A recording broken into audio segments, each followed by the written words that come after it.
Rere mbura irathie na mbere kura, aikari a Mikiriani Kaloleni kaunti-ini ya Kilifi ni marahoya uteithio wa guthondekerwo mabati ma thukuru wao wa muthingi maria mambukanite.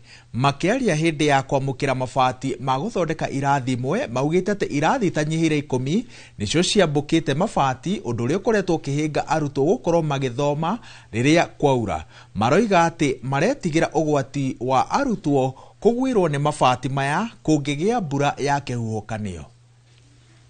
Sasa ambayo yanavuja, ambayo yanahitaji kuingiliwa haraka, kwa sababu tunajua kwamba yakiendelea kuvuja kwa msimu huu ambao ni wa mvua, watoto watakuwa hawasomi katika hali ile ambayo inastahili. Na pia tunaamini katika hii hali ya climate change, mvua yetu ya siku hizi huwa inakuja na upepo, na tuko na wasiwasi kwamba ukiingilia upepo huenda madarasa hayo yakang'olewa na ikawa shida zaidi. So tunaomba katika wale wahisani, hata serikali kuingilia kati, ili tuone kwamba msaada huu wa urekebishaji wa majengo haya unafanyika haraka iwezekanavyo. Wanafunzi wakati wa mvua, kama vile mvua imeanza sasa, wananyeshewa, na wakati wa kiangazi pia jua inawachapa.